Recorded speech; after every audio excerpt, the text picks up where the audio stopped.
وصحبه ومن تبعهم بإحسان واستنى بسنتهم وسلك طريقهم إلى يوم الدين.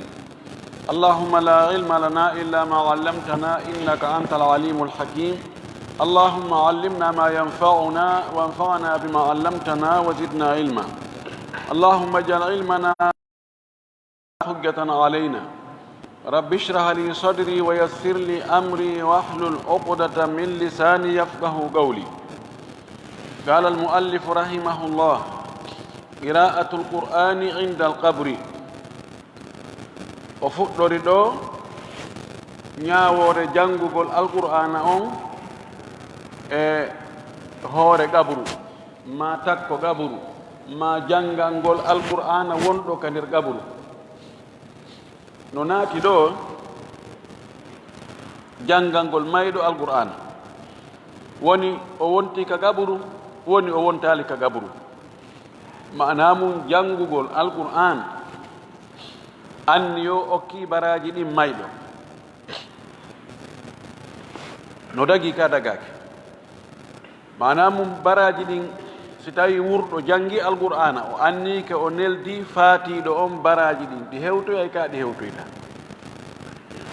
اختلف الفقهاء في حكم قراءة القرآن عند القبر. kamɓe karmakoɓe famɓe ɓe yeddodiri fi ñawore jangol alqur'ana ka gabru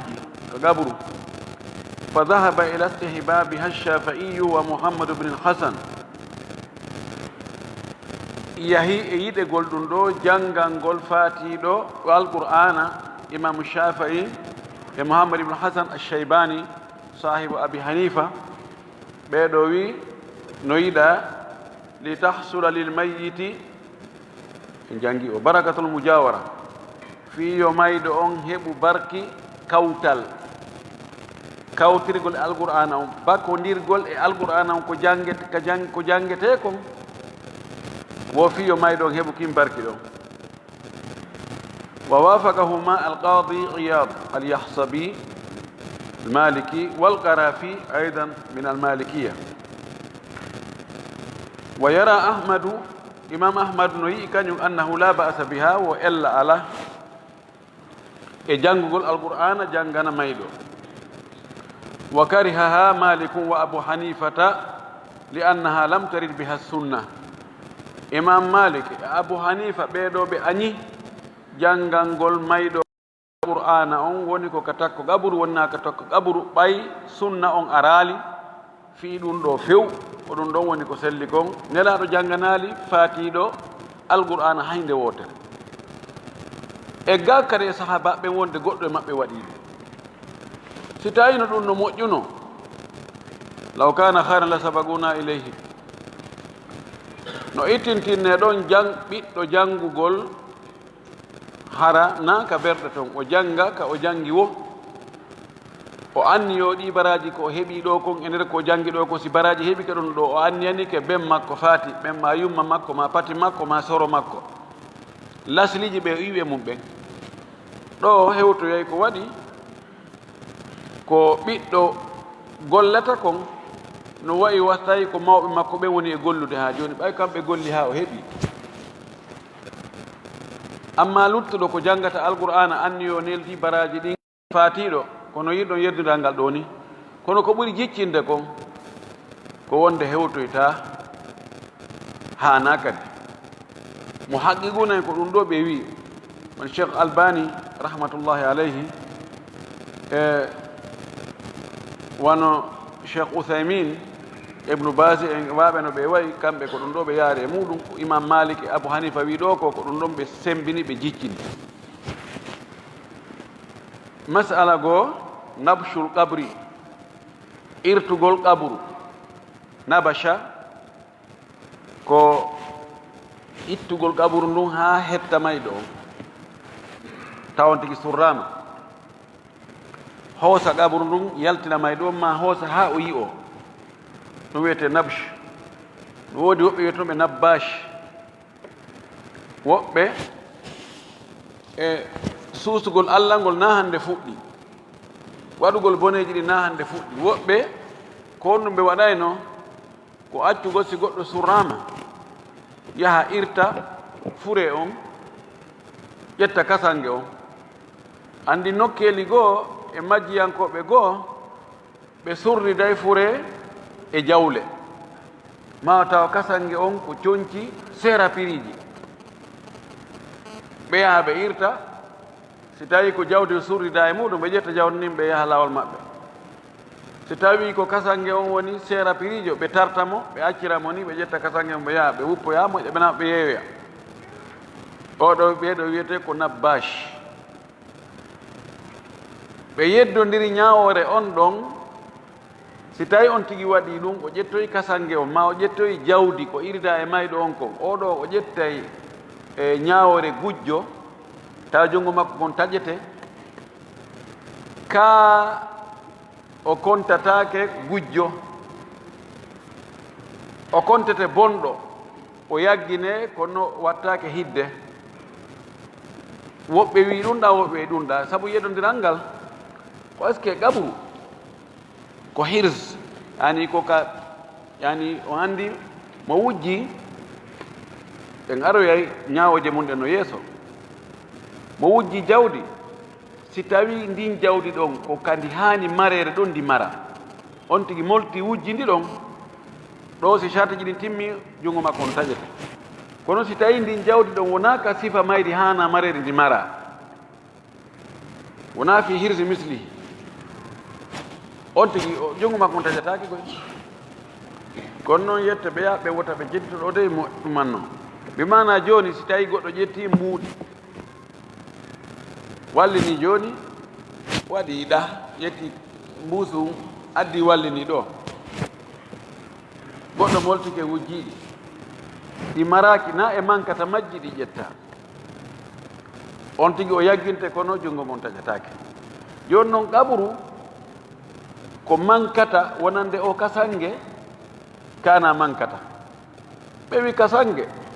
ka mareteɗo koko qaɓru ko ɗon woni maral muɗum ko ɗon woni banque mum on woɓɓe ni o sen wi ko ɗon woni banque on ko ɗon hani marede en wiyay ko gujjo jungon taƴe se wi ɗon na ka marete koko hayka mo ƴetti ko hayka aray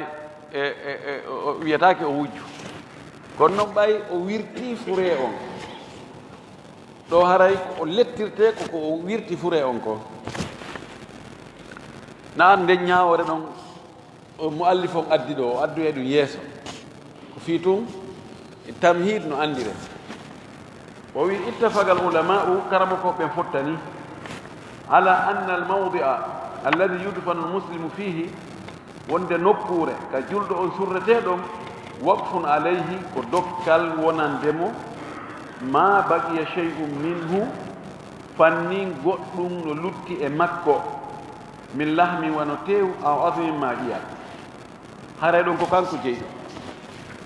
ko waqfu makko kanko jeyi fa in baqiya shay'un minhu fal hurmatu baqiyatun li jami'ihi si tawi goɗɗum ko fanɗi wo ko fanɗi no lutti e makko haysi ko ƴiw gootu haray hurum ɗon on ko kanko jeyi no heddanimo haray hurum on no heddanimo no wawa si tawi ɓanndu makko ɗum fof no lutti fa in baliya so o hiɗɗi o rappi o ñoli wa sara turaban ɗo wonti joni mbukulayde jaza dafnu fi mawdi'ihi haray dagike surrugol e nden nokkure makko ɗon watta ka hoore gabur ɗon wa jaza al intifa'u bi ardihi haray dagike naftorgol nin leydi ɗon leydi gabur on ka woni ɗon fi garsin wano aawugol wa zar'i ma remugol wal bina'i ma mahugol wa sa'iri wujuhi l intifa'i bihi e dendanalngal geese naftorɗe nden nokkure walaw hafara al qabra si tawi neɗɗo on asi gabul o wajada fihi idama al mayit o tawi ɗon ƴiye mayɗo on mbaaɓiyata hiɗe lutti ɗon la yutimmu l hafiru hafrahu haray asowo on o timminta asugol mo ngol de ko yo darto ɗon kaw yehi ha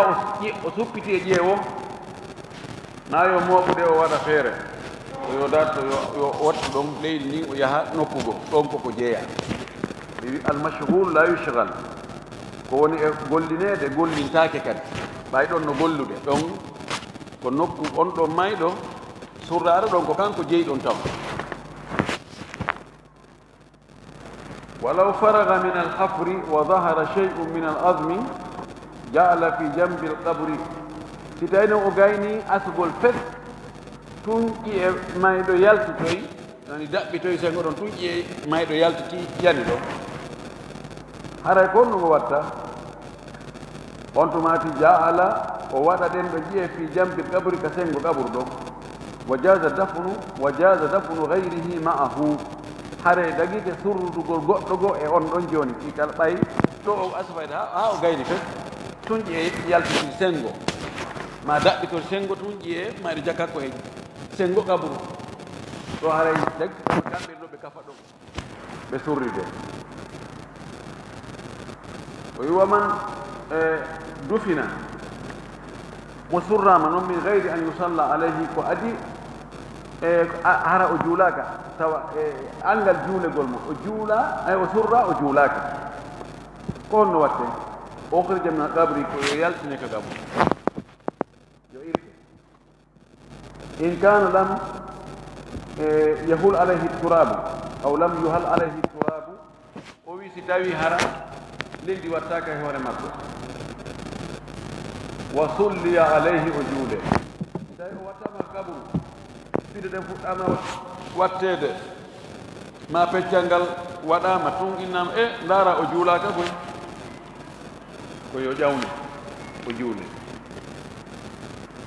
o wi tumma o iida dafnuhu on tumati yiltite noon wattite kadi surrugol mo ngol laawol ɗimmo wa in kana uhila alayhi turabu amma si tawi hari leydi ɗin wattama e hoore makko haruma nabshu qabrihi wa ikhrajihi haray haruma nabshu qabrihi wa ikhrajuhu minhu عند الأحناف والشافعية ورواية عن أحمد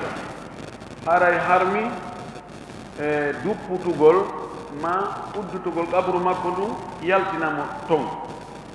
ittamo woncita qabru fof itta leydi ni fof itta fide ɗen itta leggal ngal ƴawnamo yaltinamo haray ɗum ɗon no harmi ɗum ɗo hanafiyankoɓe wi kañum e shafayiyankoɓe ɓen imam ahmad no jogii riwaya tawtuɗo ɓe ɗo wa sulli alayhi wa huwa fil qabri ɗo haray si tawi nayi o itte ƴawnugol mo ngol no harmi haray ko yo juule ka hoore gabru ɗon yo juule haray mo nder gabru makko juule ka hoore gabru ɗon wa fi riwayatin an ahmada annahu yumbashu wa yusalla alayhi ari e filla e imam ahmadu goo o wi'i ɗon on filla e ɗon wonde ko yo irte o yaltine yaasi o juule malikankoɓe ne jogii tafsilu maɓɓe on ɓe inni si tawi hulakata taw hara o waylike manayi mo surra neɓaali hay seeɗa ko a leereji waɗi anda o ñolaali taw ɓuutaali ɗo ɓe inni no sellaka o irte o ƴawne o juule o watte amma si tawi hulama taw hara o waylike o ɓuuti changike ɗo haray na yo irte fet ko yo juule tawa himo ka nder gabru gol wa jawwaza al a'immatu thalathatu nabsha al qabri li gharadin sahihin mithla ikhraji malin turika fil qabri kamɓe almami ɓen tato ɓe dagini abu hanifa e shafii e malik ɓeɗo tato ɓe dagini nde qabru on irtete si tawi ko sabu fandare sellude wano o waɗi misal on wasi tawi joni hara jawdi yanino jawdi keseedi keyeedi yani nder ton andaka ha leydi ndi wattama ɗum inna hunde kaari ɗon dollar buy wano $1000 $2000 $5000 tawi ko pellet yiɗi nder to ɓe ɗon sella irtugol kaburu on yaltina jawdi mum wa tawjihu man dufina ila gayri lqabri ilayha ko noon kadi ɓe dagini irtugol kaburu ɗum fi yiltugol fure on fewtinamo ka qibla si tawi surra jaka haymo fewtina hirnange o fewtina ko tawna ka qibla fi yiltugol mo fewtina ka qibla kaburu on no wawi ittirede sabu ɗum irtire sabu ɗum wa tagsil man dufina bi gayri gaslin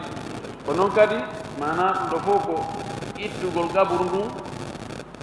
e yaltina mayɗo on sabu fandare sellude o addi misalji o wi hara o surrida e jawdi ittugol fi yaltingol ndin jawdi ɗon go'o ma hara o surra tawa o fewtinaka qibla ittugol fi fewtingol mo yilta mo fewtinamo ka qibla ɗiɗi ma hara o surra tawa o lootaka hara ko yaltine o loote ɗum ɗo fof ko si tawi fulaka o waylagol wa tahsinul kafani ma hara ko moƴƴintingol kasange on tawa kasange mum ko surrida e mum ko ɗum fande ha ɗum timmano tawa ɓanndu ndun nokkel goo no feeñino ɗum noon kasange heɓo to kadi no sella irtugol ha waɗanamo kasange timmuɗo moƴƴinamo ha moƴƴa o willo illa an yukhsha alayhi an yatafassakha sina hara hula e makko nde o puccitoto tafassah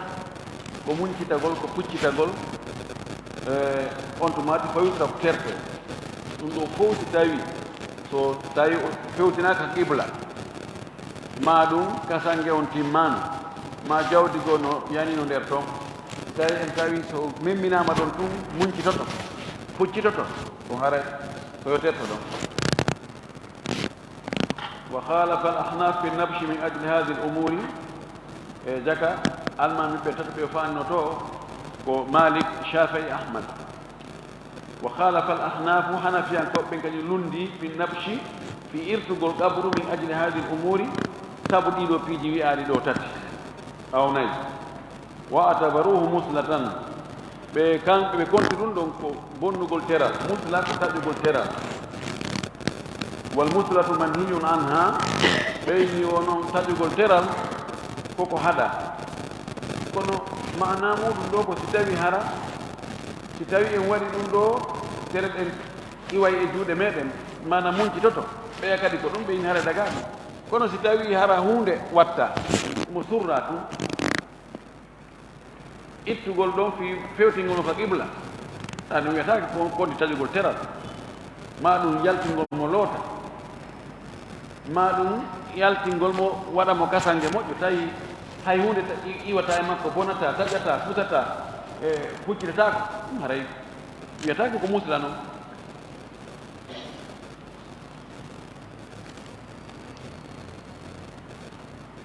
قال ابن قدامة ماك كدفتر مغني إنما هو مفرط في حق من تغير أي وهو لا ينبش وميدون دون كبيرو كبيرتك حق يعني بونو غولترال دون دون كو وند وايلي دو بوتو دو دو هاري او دو او إرتتاك فيو قال وإن دفن بغير كفن ففيه وجهان سيون تيجي سرامة كو ألداء كسانج تاو حسناك وسرامة نيتو wana ko montinaro e semission o watti o surridira noon kasange heɓike noon o wi fa fihi wajhani ka madhabe imamu ahmad madhabe imami ahmad geese ɗiɗi no ɗon ahaduhuma yeeso goo yutrak ko yo terto ɗon li anna qasda bil kafani satruhu sabu fandade e wagol kasange ko surrugol mo wagade hasala sitruhu biturabi ɗum ɗon heɓike surrugol mo ngol heɓori leydi ɗi hannde kadi wiyatake kasange waɗira ko fiwata gite yimɓe fi surrugol ɓanndu makko ɗum hana ndu yaltitade yon noon ndu wonti nder ɗum heɓike wa thani yeeso ɗimmo ngon yumbach wonde o irtete wa yukaffan o hasine li anna tafkina wajibu sabuna hasingol mayɓe on waɗango mo kasange no waɗɗi fa ashba al ghusla nandi e lootugol mo ngol qala ahmad imam ahmad wa maki إذا نسي الحفار مسحاته في القبر si tawi ato o yejjiti mishata ko nokku ani porte makko ɗen nokku ka jawɗi makko ndi wonta ɗon o acci ɗum o yejjiti fi gabri ka gabru ha surrama jaza an yumbasha anha hara dagi ka ɗum ɗon ka gabru o itte fi ɗum no hettugol ɗum ɗon wa gala fi chey yasbutu fil gabri o wi fi hunde nde tawata no yana ka gabru futta toon o wi mitlul fa'asi wano tenirde ni ma keri wa darahim ma mbuuɗi o wi yumbash gabru on kadi ittete kiñoɗi piiji hedde qala o wi ida kana lahu qimatun kono noon ko so tawi ɗum no jogii qima de yani yumbash so tawi ɗum no jogii valeur jogii qima jawdi ɓuri ɗum no gabru on yo itte yo leydi ni itte ɗum ɗon hetto qila wiya fa in a'atahu awliya'u lmayit so tawi no jeyɓe mayɗo on ɗo ɓiɓɓe mayɗo on ɓe jonnimo ɗum ɓe jonnimo ɗum ɗon qala wi in a'atahu haqqahu aya cheyi wi o imam ahmad landa o wi kamɓe kadi o jaabori landa o si tawi o jonnitama haqqe ma kon ko wonno kadi o faala aray hannde kadi dagaki ka wiya o ɗaɓɓita wonde joni ko be gaburu on itte awa o hetta ko yalnimo toon ko wakadi warada fi dhalika wonɗi ari joli e ɗum ɗo البخاري عن جابر وإمام البخاري جابر بن عبد الله بن حرام الأنصاري قال جابر وي أتى النبي أري كان لا عبد الله بن أبي أو أتى النبي ما نلاد أري صلى الله عليه وسلم عبد الله بن أبي وذلك عبد الله بن أبي بعدما أدخل في حفرته باو نادم كنغاي كمكو فأمر به فأخرج لا يمري يالتنا أنتم يالتنا فوضعه على ركبتيه نلا جتمو أجي كهور كوبي مو ونفث عليه من ريقه نلا تترمو وألبسه قميصا نلا menengo harayno ka ɓerɗe maɓɓe seeɗa nelaaɗo waɗiri ɗum ɗo o yaltiri mawgal o ƴettimo o wuundi o tuttimo mani tuttugol gol ɗum manana iññingol ani ko tuuta allah sallah sallam ko barkinorteeɗum batteji nelaaɗo ɗin ko barkinorteeɗum ɗum noon ko kanko tun jogii ɗum na enen de kanko kala ko o meeni ɓanndu makko ndu woni ko coñci makko ɗi tuutaaɗe makko ɗe sukundu makko ndu ƴiiƴam makko ɗa ɗum ɗo fof koko mari barki o ƴetti doloke makko on kono salah sallam o ɓorni mo shahide on ɗo nelaaɗo wi'i yo yaltine kono hari leydi wattaake wa rawa anhu aydan kanko إمام البخاري وفي فاين ويت جابر بن عبد الله قال جابر وي دفن مع أبي سر دام يبينها دونك عبد الله بن حرام رجل غرقو فلم تطب نفسي حتى أخرجته وانك أنك والاك لأن ديجالي والاك هم يلتني فجعلته في قبر على هدة mi waɗi on ɗo nge gaburu feere ala hida kañum tu mi tawi ko ɓengan e oɗo gorko kafi gaburu goto on tawi ɓendande walaki mi aroy mi asi mi yaltinimo kanko mi surru e mo feere ɓengan hetti gaburu on ɗo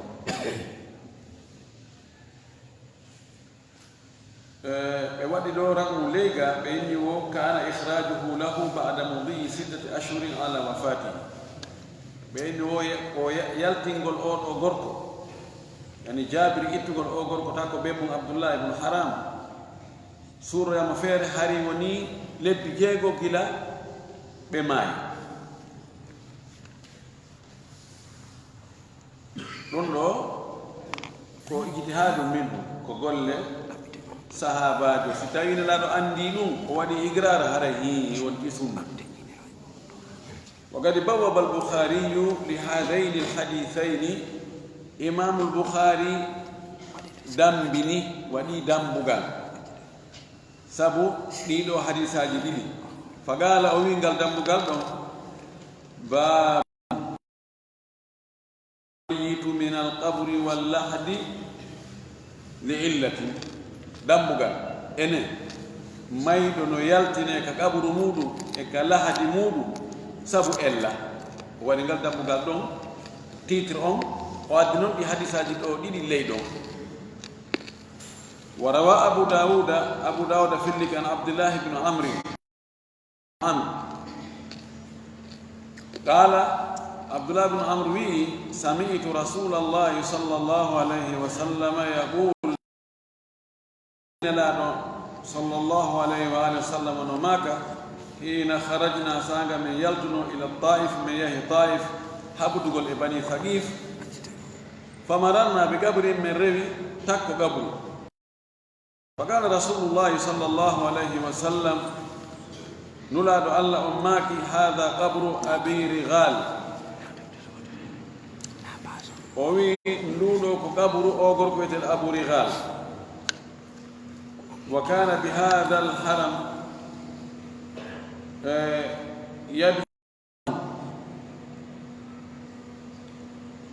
وكان بهذا الحرم يدفع عنه فلما خرج أصابته النقمة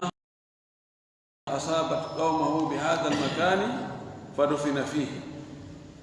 وآية ذلك أنه دفن معه غصن من ذهب إن أنتم نبشتم عنه أصبتموه معه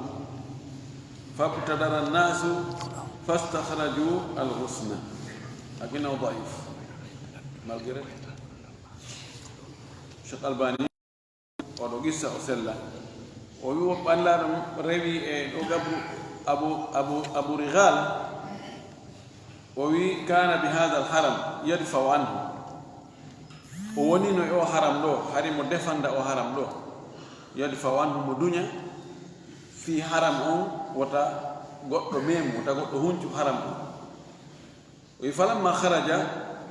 sanga o yaltu noon asabathu anniqmatu allati asabat qawmahu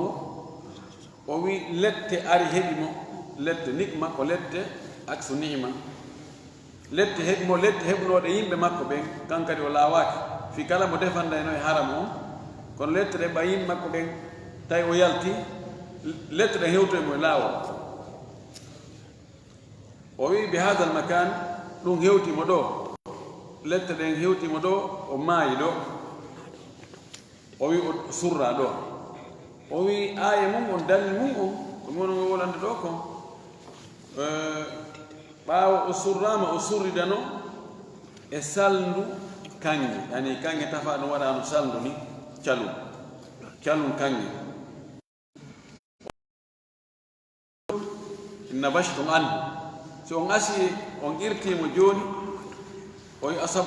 asabtumuhu ma'ahu on tawdaymo e kuncalum kanŋe ɗon fabtadarahu nnas yimɓe ɓen attodiri waɗi tiro ɓe asi kirti cal on tumani fa akhraju alhusna ɓe yaltini salndu kanŋe no o cheikh قال الخطابي إمام الخطابي وماكي فيه دليل على جواز نبش قبور المشركين إذا كان فيه عرب أو نفع للمسلمين وين لو دليل irtugol kaburuji sirgoɓe hefat ɓen si tawi no e muɗum arab haaji si tawi haaju yani e muɗum aw nafoli muslim hara nafore julɓe no e muɗum si ɓe irida e jawle ma ɓe irida e haalaji ɗi hutorte no salla irtugol hendoɗe wa annahu laysat hurmatuhum fi dhalika ka hurmati lmuslimin wonde kamɓe hurum maɓɓe on harmugol ngol teddugal ko ɓe haani heɓugol kon e ɗum ɗon ɓe heddo ko kaburuji ɗon hara ittaka nanda e julɓe ɓen hewta wana julɓe ɓen naam ko ɗum woni ko selli ɗum ɓayɓe maayi tun ɓe maydi e keefiragal e shirku ɓe maayi ɓe seedaki wonde ko allah tun rewete ɓe teddinali allah mo teddinali allah o fotaka e teddinede kanko kadi man lam yuhaqiqi tawhida fama qadara llah haqqu qadrihi mo timminali tawhid haray o mawninali allah no allah hani mawninirde so mo mawninali allah no allah hani mawninirde haray kan kadi so hoynama aray o heeɓi ko foddi ka naqlul mayiti eggugol fure rondagol fure natta fuuta yahrumu inda shafi'iyati naqlul mayiti ila baladin illa an yakuna بقرب مكة أو المدينة أو بيت المقدس فإنه يجوز النقل إلى إحدى هذه البلاد لشرفها وفضلها شافعي أنكو بيوي نو حرم إجوغول فوري إتا إليدي نبا إليدي ونانا يقول إتوغول إبيي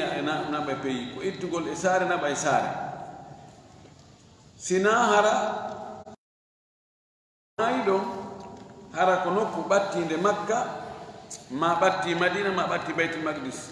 haran sella eggugol mo ɗon itta mo ɗon naɓa mo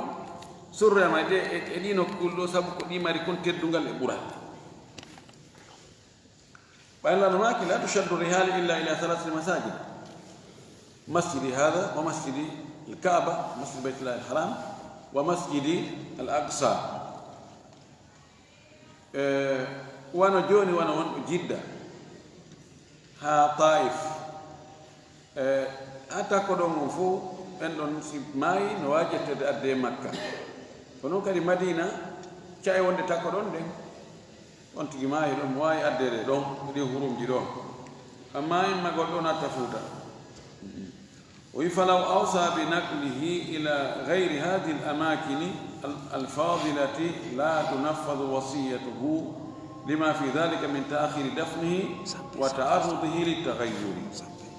كم بشافيا كبئن سيونتي وسيك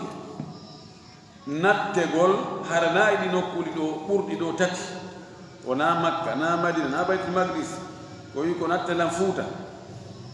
وي أن وسي مكة دون سينيتاك لا تنفذ وصيته وسي مكة أن سينيتاك قولي ترتاك sabu honɗum sabu no woni e gollitirgol wasiye makko on piiji ɗiɗi ara nun ɗum nennugol surrugol makko ngol nennugol surrugol mo ngol weeɓitamo kadi yo o waylo gasa ɗo e hewti ɗum hara o ɓuuti ma fuɗɗike luuɓude ɗum ɗon fof haray ko mafasid haray ko hana renede o wi wa yahrumu kadhalika naqluhu من القبر إلا كأن دفن من غير غسل واستيهر أسر طاهر ولوتاك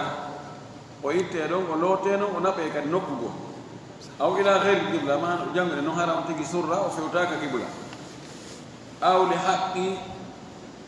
أو لحق القبر أو لهق القبر سيلون أو نداوة ما دون هيوتي قبر إلون ilam ndiyan nan ili ar rewti to gabru ari asidon fo ha tay joni dan ndiyan ko don e rewde sini accama don tun an yolo yaymo dum ara yi aw nadawa ko dani ko on sel wonti surire len ari ha hewti do so tay dum ari tay don joni fop wonti surire on ndiyan no woni babiji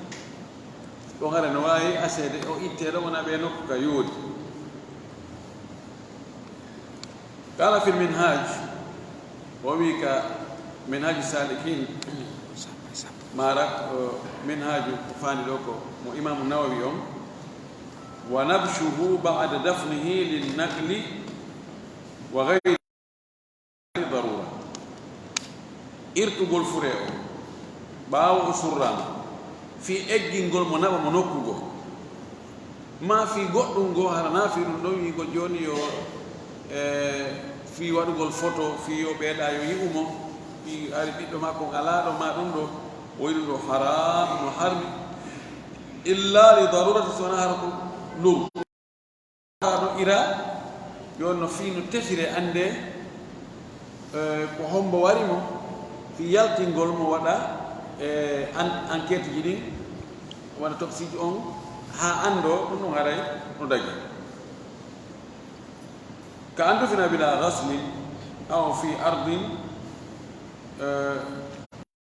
joni o surrama ara o lowtaka ma o surrama e leydi tawtinino leydi ko woɓɓe jeeyi ɓeyna menen ɗo no min wakkilaki ɗo fure surre ɗo few ɗum waɗa ko yo irte aw thawbayni ay fi ardin aw thawbayni magsubayni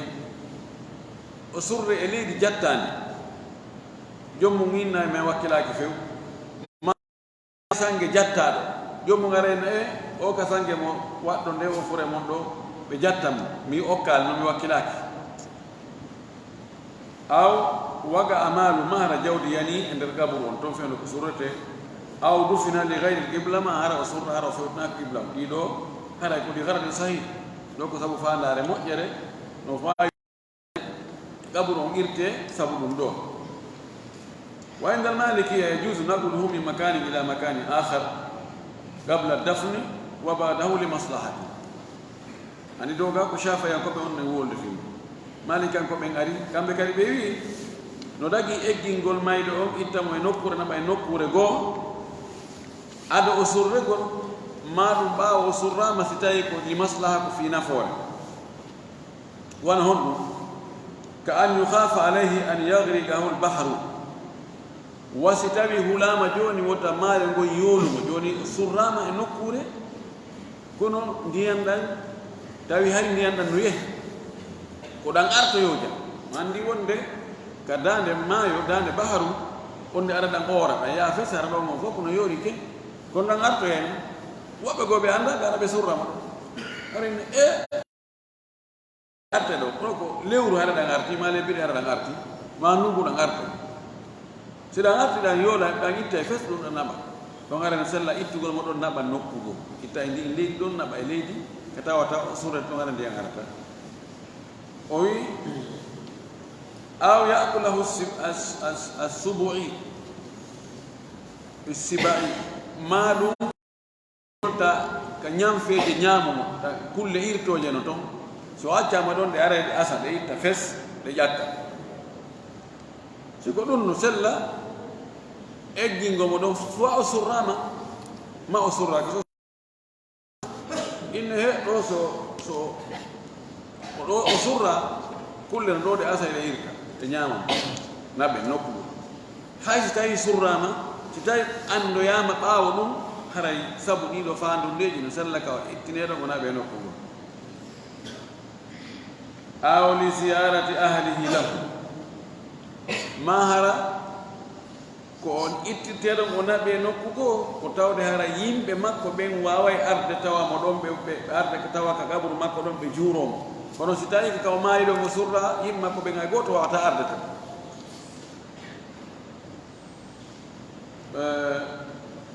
aw li dafnihi baynahum ma hara ko sabu ƴettugol mo naɓa surra hakkude ɓeygude makko nde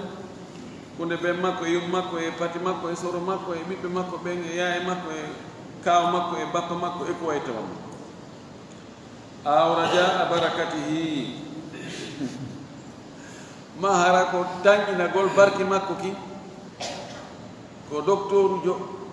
ko cheikhujo ko waliyujo kono ɓe waɗɗo taali hada min atabaruki gayre mashru ɗum ɗo ko barkinolgol ngol yamiraka few ɗum ɗo ko haala madhab nadali o wi e lil makani lmanquli ilayhi wa nahwi dalik aw rajaa barakatihi lil makani lmanquli ilayhi wa nahwi dalika ma hara ko tañinagol barki makko kin fi nokkure ka o eggina o naɓa ɗon wonde ɓen no heɓa e barki makko kin ma kanko heɓa e barki ɓen ɗon ɓe ɗum no fof dagay o wi fannaqlu hinadin jaisum ma lam tantahik hurmata almayiti aw ma lam tuntahak hurmatu lmayiti ɓe wi kamɓe malikankoɓe haray eggingol mo ngol no dagi kono noon ko si tawi huncata ko hurum mayɗo on mana o ñolata ma o luuɓata ma o tilfatako e ha no gasa kasango iwa o wirto ko hanaka yiyede makko yi o fettugol aw tagayyuri ma o waylagol aw kasre admi ma iye makko ɗe helgol ani tawno gasso yahoyi fure on no wawi yanoyde oto mo waɗa e mum masifa ɗum ɗon rondiɓe no wawi yandude e mum ko pelle ko jehe ko ɗum ɗo si tawi ko ɗum ɗo fof ɓeyni haray dagaki wa inda ahnaf hanafiyankoɓe honno woni ka maɓɓe ɓeyni yukrahu naqlu min baladin ila baladi no aña eggingol fure itta e leydi naɓa e leydi wa yustahabu an yudfana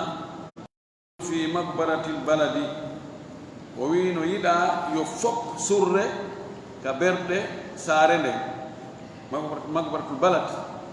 balad sina baladi ko saare ko hoɗo ngon ko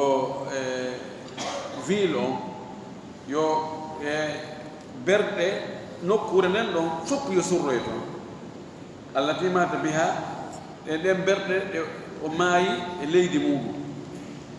wala ba'sa bi naglihi qabla dafni nahwa maylin aw maylayn o wi ɓe wi kamɓe hanafiyankoɓe ɓe wi ella ala eggingol mo ngol ɓaawo o maayi ado o surrede naɓe embere mayl ko kilowa e feccere ma ɓuri kilo e mo ɓuri feccere seeɗa maɗum mayluji ɗiɗi ko tenen kilo 3 e goɗɗum ɓe wi no sella ber ɗum ɗo li anna al masafata ila al magabir ka tablugh hadha al miqdar wo sabu wonde yolnde wonore hakkude fure ka woni ɗon e berɗe ɗen no wawi wonde ɗum e nokkeli ɓuuri berɗe hara no woɗɗiti hara no yoni berɗe hara no woɗɗiti o wi siko berɗum ɗo o wi no dago ɓe wi kamɓe no dago ɗum ɗo kontatake eggingol goy wa yahrumu naqlu ba'da dafni illa li uzrin kama taqaddam kamɓe hanafiyankoɓe ɓe inni no harmi noon irtamo eggina mo naɓa mo nokku goo ɗum ɗon no dagaki sinara ko ganto wano attoɗe worirde mum walaw mata bunum limra'atin wa dufina fi gayri baladiha si tawi ɓiɗɗo sonnajo fatike ɓiɗɗo mum fatike on ɓiɗɗo makko o surrama harnade ɗi ka sonnajo woni waya gaibatum tawi sonnajo ala ɗon imo wirnino walam tasbir o muññaki engagigol ɓiɗɗo makko on wa aradat naqlahu o faalama yo o ɓiɗɗo ɗo yo irte o eggine o naɓe tako ka woni toon ila dalik o jaɓantake noon o nottake noon ko ɗaɓɓi ɗon ko jaɓantake fof ɓiɗɗo mamo surrama ga muñño waɗa du'a wa qalatil hanabilatu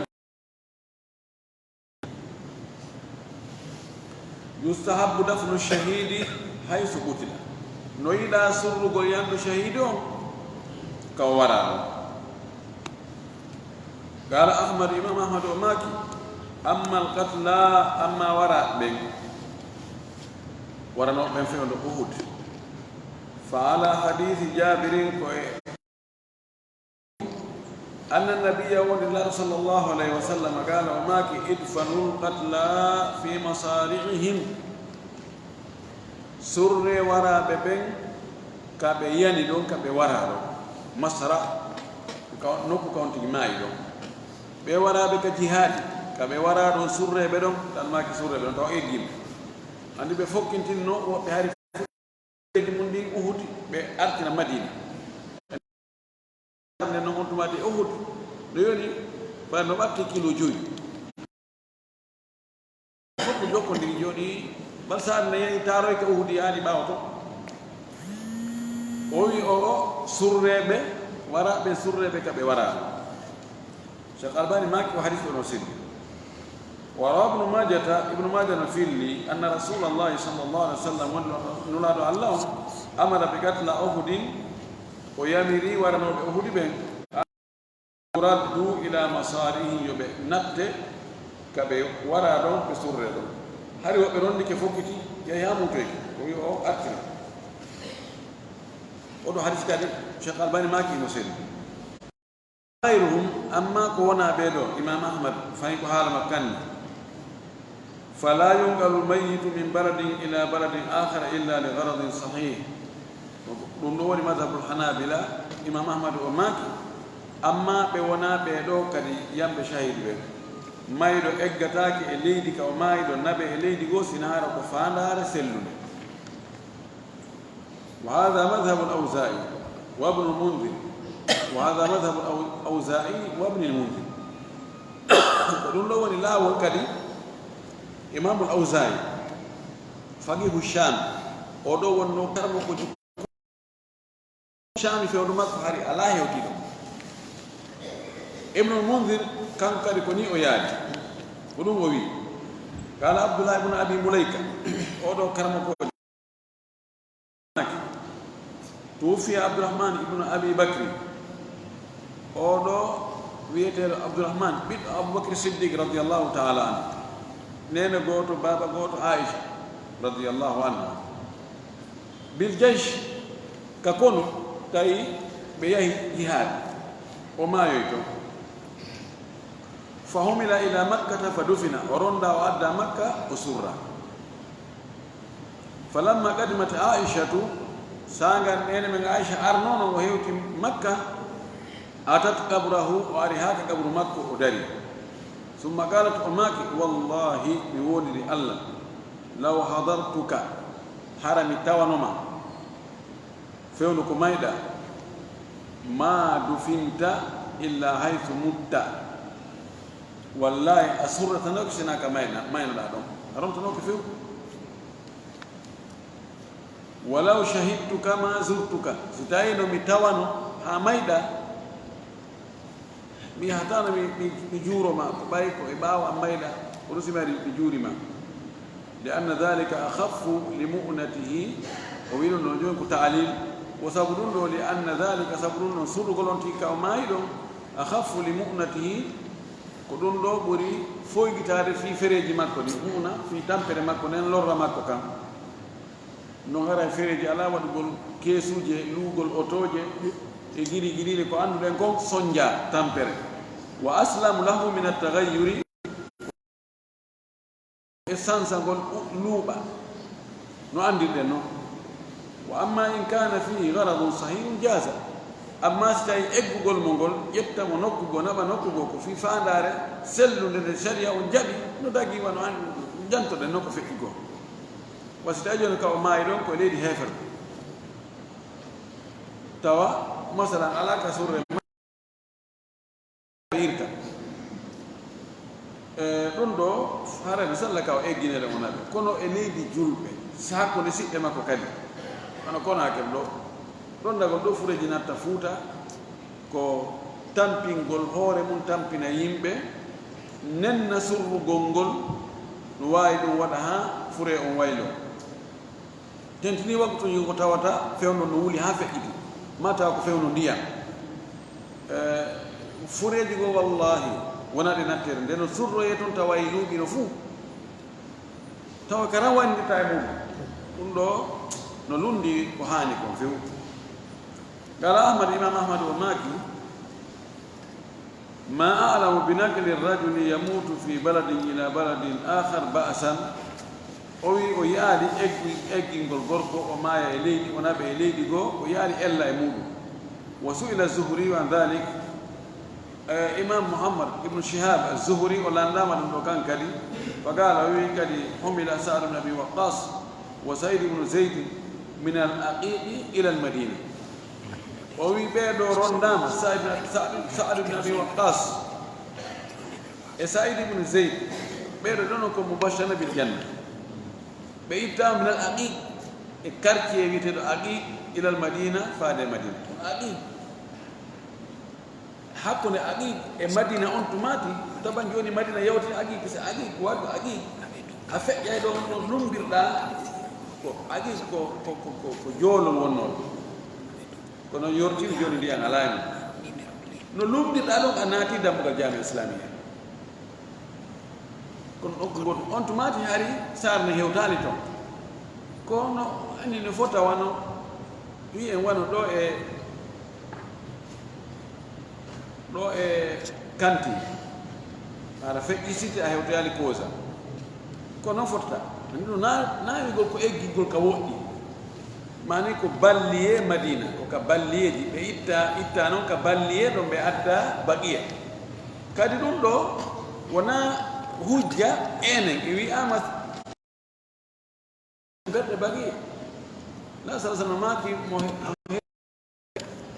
hara o mayalno ko sina madina yo waɗ ma wartagol toon kono yo ara wona ɗon ha o maya ɗum ɗon jogii ɓural feere wa ko tawata ala ka meɗen ene ɗum ɗo fof na hujja kadi ka ɓe itta ɗon koko nokku ngotu fof ko e saare wotere ko himmi kon ɗo ko wonde eggingol fure on sina hara ko fandare moƴƴere ko ko wiɗen ko sifiɗen ɗo hara e hawra e bindi ko ɓuri fannude kon ko wiyeten kono aña hay so wiyal no harmi kono noon ko wiyeten no aña si tawi chartiji wi'aɗi ɗo ɗin eni timmi mana en hulata o waylo wona kadi jawdi harmo ndi o wona e naɓirede wona fereji ɗuɗɗi kadi jawdi alyatimaɓe wona ƴettede mum naɓe siko ɗum ɗo fof hare dagaka ƴetten jawdi alyatimaɓe ɓe tawata anda ɓe jogaki gasdu taw wigol men okki selata ka ƴette e jawdi ɓen ene joni ko jawdi ɓen maɓɓe awa ko jawdi makko nun kanko o naɓire jawdi makko ni ɓurɗo kawti mayi ɗon ha jawdi makko hande kadi wonti jawdi ronoɓe si ɓen ronoɓe ɗon no toon ɓe hellifaka sellataka waɗe tasarruf ka ƴette e ndin ɗon sifa ɗum ɗo waɗde tawi noon ko yimɓe ɓen tun kutisani hoore muɗum ɗum ɗon haray wiyeten ɓuri fannude kon ko wiyeten hino aña waɗi haray nennama surrugol ngol ɗan ma kono koye yawnu surrugol mo ngol kono haray si tawi o waylatako haray ɓe wiyatano hamma a tasiyatu muññintingol al azau ko wiyete muññintingol al azau asabru ko muññagol wa tasiyatu a tasbir ko wiyete taasiya ko muññintingol ngol walhamlu ala sabri e rondagol on tigi naɓiramo ka muñal e rondagol mo naɓiramo ka muñal bi dicri ma yusalli al musaba wa yukhaffifu husnahu wa yuhawwinu alayhi musibatahu e muññintingol ngol ko rondagol mo naɓira e muñal honnum ko jantagol ma yusalli koko ittata wula salla ittugo sunu ko tawata ittanayi sunu al musab heɓuɗo musiba on argo ina e mayde na musiba mayde ko musiba de wallahi mayde ko musiba allah wi ko musiba musibatul mawti ko musiba mo tawata musiba ɓurɗo mo huuko sonti yalti dina kono ɓay ko feere ala koko waɗata ko ɓe muññe ko tawata ittanaymo sunu foygintinnaymo sunu on e hoynanamo e musiba tampere nden fiɗande nden ko ɗum ɗo wiyete taasiya hukumu ha ñawore ɗum ɗo argol muññintina mayɓe o a taasiyatu mustahabatu muññintingol fatora ɓen no yiɗa walaw kana dhimmiyan haysi noon ko e yimɓe ahlu dhimma haysi na julɗo so heɓi musiba ɓiɗɗo makko maayi ma ɓeygu makko maayi ma modi makko maayi ma ben makko e maayi argo hinna awa on sattinoto ko muññoto koni he ɗum koni aduna koni na ko luttata aray ko sattinagol ko yondinagol ko wontuna yaade onon lima rawahu ibnu majata wal bayhaqi bi sanadin hasanin sabu ko ɓeeɗo filligol e tugorde moƴƴere an amri ibne hasmin ɓe itti amre ibne hasmi annabi sallah sallam on no itti e laɗo sallallah sallam ga laɗo maaki ma min muminin ala wo e gomɗinɗo yo azzi mono muññintina akhahu siɗɗo makko on bi musibatin musiba heɓuɗo on siɗɗo makko sina allah holtinayi muññintinɗo on min hulalil karamati immorde e coñci cuɗariji teddungal yawmal qiyamata ñande dargal ala wo julɗo gomɗinɗo mono yaha muññintinna musidɗo muɗum julɗo heɓuɗo musiba heɓuɗo ande heɓuɗo tana heɓuɗo jarrabuye o waltinamo ɓernde nden o foygintinanamo e muuseni ndin si wona allah yoɓiray on waɗɗa ɗum ɗo ɓornoygol mo coñci teddungal coñci wonduɗo e teddungal ni ye awa ɓeeno ɓorniye a ɓeeno pariye immorde teddude ñande dargal yo allah ɓorno hen en teddude waya la tusabu illa marratan wahidatan o ino ngol muñintingol yiɗaka sina laawol goto sa waɗi laawol goto lanni kono ara ari to ɗimmu ɗum arayi tammu ɗum ara yiɗaka wa yambagi an takuna ta'ziyatu li jami ahli lmayit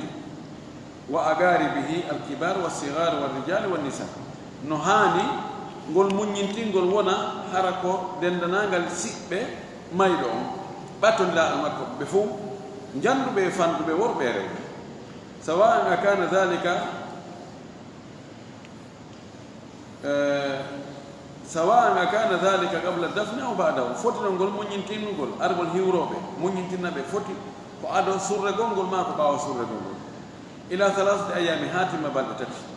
إلا إذا كان المؤذي أو المؤذى غائبا سناهر مونينتين نو هاري علامة في عندك كفار من الوادي لو سواري هذي باو ليو هذي باو لبي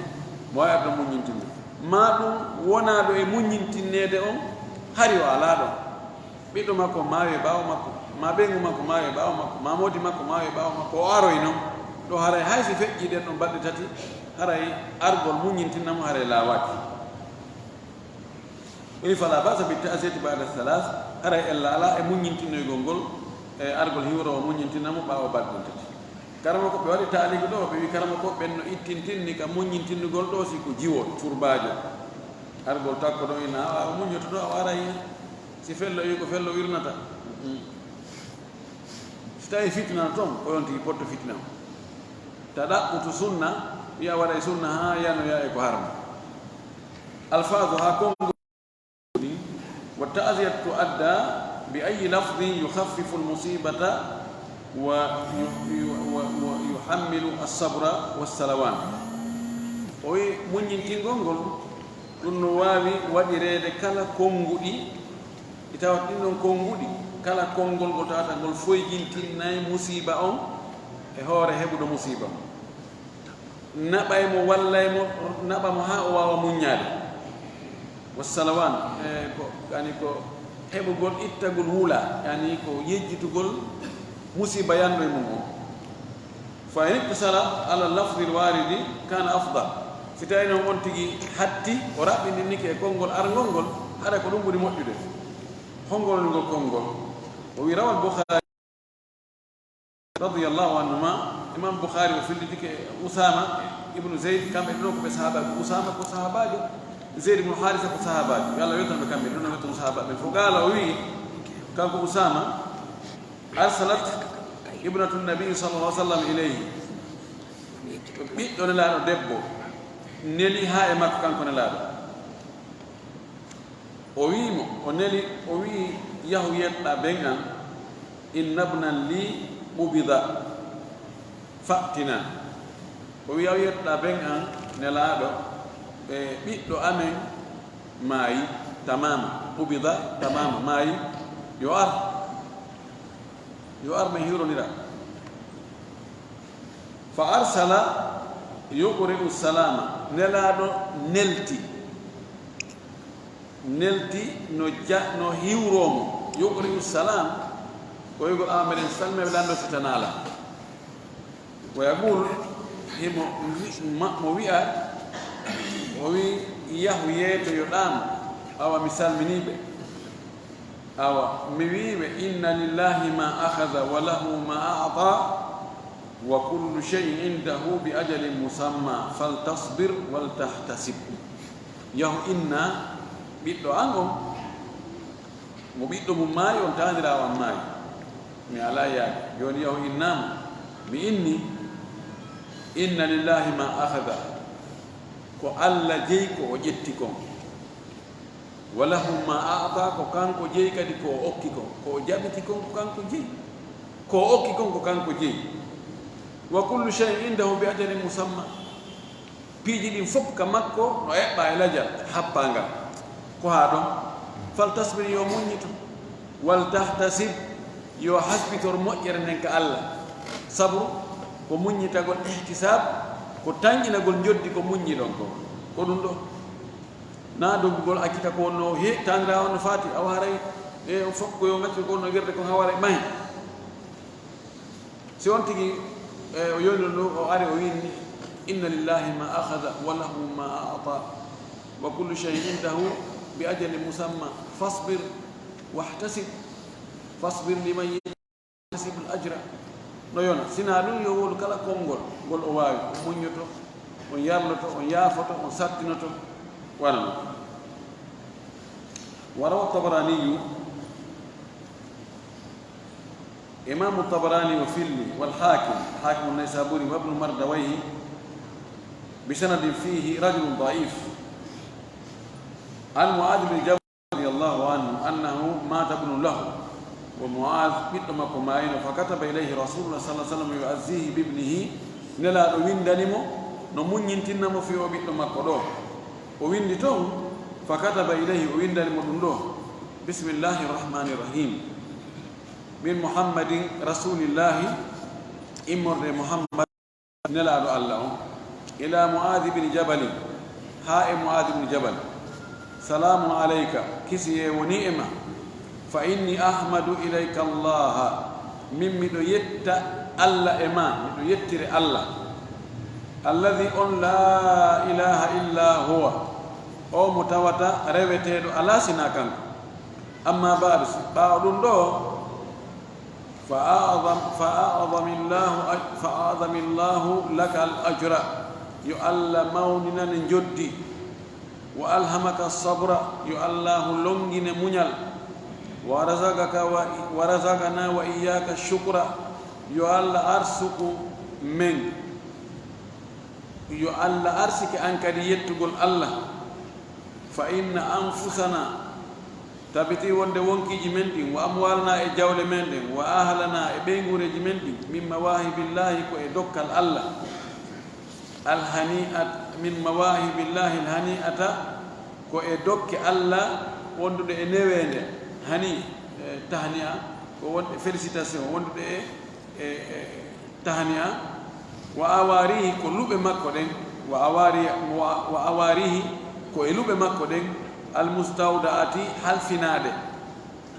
متعك الله به يو الله دكمتر سبودو في غبطة ويلو غبطة كو يلا بيقول واتمي كاري واتمي لندو يو الله دكمتر أودو هبو يعني يمبي فوب ينو يا واتمي وحركو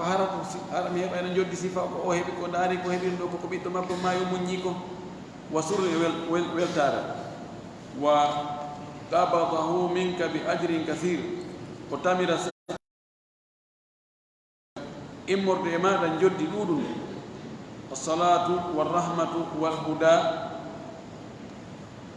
جلد لنك يرمن لنك إبيوانغال إن احتسبته ستاوي منيك منيريمو لا تقول براجك الله فاصبر منيو ولا يحبط وتبن دي جزاؤك دنجرما sonko golma sala gol munya gongol ajra kan joddi mani fatanda masaka nisa wota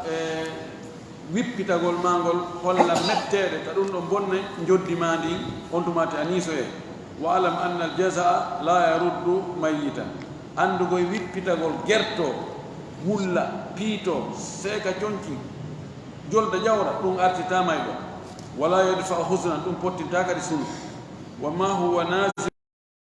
كوني كون تشيبيكه تشيبوتو فكا انغد اسيكا هيوتي والسلام وما هو نازل فكا انغدي كو كونغون كول هي وولد وما هو آت فكا انغدي وما سياتي فكا انغدي كو ساتي كون اسيكا هيوتي كو ساتي كون كو ارتا يعني معنى انكدي مايدي مانغا مايدي ماده يعني فولا جال منغال asika ko ari o wi kono o do riwaya ko law do few tabita o wi ga hadi riwaya dhaif la tasbut fa inna ibn mu'adh mata ba'da wafati nabi sallallahu alaihi wasallam bi amain wa obido mu'adh la do fatike wadi dubi didi on non tawata la do wala mutaaziya ko la do atimayde ay fakan gat waga ma huwa nazil وروى الشافعي طبعا معنى فول سن وتوغر نولي سله وروى الشافعي ستاينون قد جتي وندو كونغودي وني وفي بالي وندو كون نلا دو وولani dum Mu'adh e biddo makko o yetti wonde kongudi moƴƴi o muñintino goddo yalla ala mum woni وروى الشافعي في مسنده عن جعفر بن محمد عن أبيه عن جده قال أوي لما توفي رسول الله صلى الله عليه وسلم وجاء سانغ نالو فاتينو muñintingol arno sami o gaydan yaqul benani wi'o no wi'a inna fillahi azaan min kulli musibatin wa khalafan min kulli halikin wa darakan min kulli fa'itin fa billahi fathibu wa iyyahu farju fa innal musaba man hurima ath-thawab wa isnadu da'if aydan o bawla do fatike muñintinnugol ngol ari ani muñintinobe ari be nani goddo gono wola e der be arbe no muñintinna be inna fillahi azaan tabiti ko sabu Allah ko telen Allah woni muñintinnugol yani min kulli musibati kala musiba hebido ko sabu Allah o muñorte mo ndaari koddoriji Allah ɗin o muññoto musiba be musiba wa khalafa min kulli haliki Allah o lontineɗo kala mayɗo mo itti o adday ko lonto wa daraka min kulli faiti Allah o hewtinay kadi mana kala ko faati ko laawi o adday goɗɗum ngoo o tawata ɗon no wawsi heɗɗuma hendama o wi ɗo fa billahi fathigu hoolore Allah wa iyyahu farju tañƴino jottore Allah fa innal musaba ko woni heɓuɗo musiba on tigi tigi woni heɓuɗo tana on man hurima thawaba ko ɗalaɗo baraji komo heɓali baraji on ko on heɓi musiba on wona mo siɗɗo mo maayi de ko si tawi yani komo heɓali baraji ka o hanno heɓugol ɗon ko ɗo woni heɓuɗo musiba on tigi tigi kono nder tugorɗo ɗo kadi mi sella Allah ma o karama koɓe wi fa in azza musliman bi muslimin fa in azza musliman bi muslimin si tawi neɗɗo muñintiniri siɗɗo mum julɗo fi siɗɗo makko julɗo no maayi qala o wiya a'zama Allahu ajraka wa ahsana azaaka wa ghafara limayyitika si tawi ko julɗo wonɗa e muññintinde tawide kadi ko julɗo mayani wi woni yo Allah mawni joddi maɗi yo Allahu moƴƴintin muñal magal yo Allah yaafo mayɗo ma wa in azza musliman bi kafirin si tawi noon neɗɗo muññintinni julɗo fi keefeero makko no maayi honno wiyata qala wiya a'zama Allahu ajraka wa ahsana azaaka yo Allahu mawnin joddima ndi yo o moƴƴi muñal maga kono wa ghafara limayyitika ɗum ala ton ndi wa in azza kafiran bi muslimin si tawi noon o muññintinni keefeero fi siɗɗo makko julɗo no maayi ma ɓiɗɗo makko julɗo no maayi o wiya honno qala wi ahsana Allahu azaaka yo Allahu moƴƴintin yo Allah moƴƴin muñal maga ɗo mi wawi wide wa ghafara limayyitika yo yaafo mayɗo ma o ɓay ko keefeero on e muññintinde kono mayɗo on ko julɗo wa in azza kafiran bi kafiri si tawi noon o muññintinni keefeero fi keefeero mayɗo ko keefeero mayanimo kanko le wurɗon ko keefeero ko honno arta honno ko honno wiyata qala wiya akhlafa Allahu alayka yo Allah o lontinane wa amma jawabu at-ta'ziyati amma non jaabagol muññintinnaɗo on muññintingol ngol si goɗɗo muññintinnima hankadi ko ɗum jaabotoɗama fa yu'minu mu'azza taho muññintinnaɗo on yo wi amina ko muññintinɗo on du'i ko Allah waɗani hunde kadi na amin Allah waɗani hunde kadi amin wa yaqulu lil mu'azzi on tumati o wi'ana noon o muññintinɗo mo ani kanko muññintinnaɗo on o wi'a muññintinnomo on o wiya ajaraka llahu yo allahu yoɓe ajaraka llah yo allah yoɓe allah yoɓ on mbaraji muññintinnugol ngol e muñagol ngol e juuragol ngol goto wa inde ahmada ka imam ahmadu kañum inchaa safaha al muazzi si tawi on tino faala o salmina arɗo muññintinnimo arɗo juurimo wa inchaa lam yusafi simo faalaara o salminaani wa ida ra'a arrajula shaqqa thawbahu ala almusibati azahu si tawi neɗɗo yi goɗɗo no seeka conci muɗum sabu musiba woyayoy mo seeka yo muññintimo ne waɗe doyi kodi muññe kodi yarle jebbinane allah jebbinane koddori allah wala yatruku haqqan li batili wota o accu goonga kan sabu meere tawiri joni ɓay ono daari ko liggata min do ha jongal mi yino ari ɓe yimɓe ko feeto ɓenni wa innahahu fa hasan si tawi o haɗimo waggol o bone ɗo o pankare ɗo eɓe fesa eɓe suuta suuru eɓe coowo piito eɓe iiro eɓe liɓa lince tawi haɓeɗo ko feeto ɓe tarɗa yande may o an wiye e kodi muññe kodi yaafe kodi yondine koddori allah waɗe ɗum nde waɗe ni o haɗat wiya ɗum ɗo gonɗo wadde ko ɗum moƴƴa hullugol ngol moƴƴa ta on fesulin toon ta on waydu ɗum no haalay ko ɗum woni ko on tigi haani wadde ko en torki allah subahanahu wa taala yo allah faami en diina kam faamu moƴƴo o foyitana e musibaji ɗi o loltina musibaji ɗi fof welo welooji wa akhiru dawana alhamdulillahi rabbil alamin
lanni ɗo manaji kalimatu mabtura ɗi wela anndi mana tamru min alladil ma mana jimar ala thimari tamr ɗo ɗi konngiri mabtura e adna deftere ka ɗum ɗum yinndino ɓe annda jumla ɓawa al jimar ko kaaje jimar aslan jimar jamɗum jamra jimar no wiye kaaje ala thimari tamri e hoore dinɗe tamaro ka haala ɗo tum wawata famde ɗum ani min ɗum ɗo yo etto o adna mi sowa ko e deftere ka o yiiɗo ma e kala tawat mi annda e mana wonde ɓawa ko ɗon wawata famade ko wontiri yeeso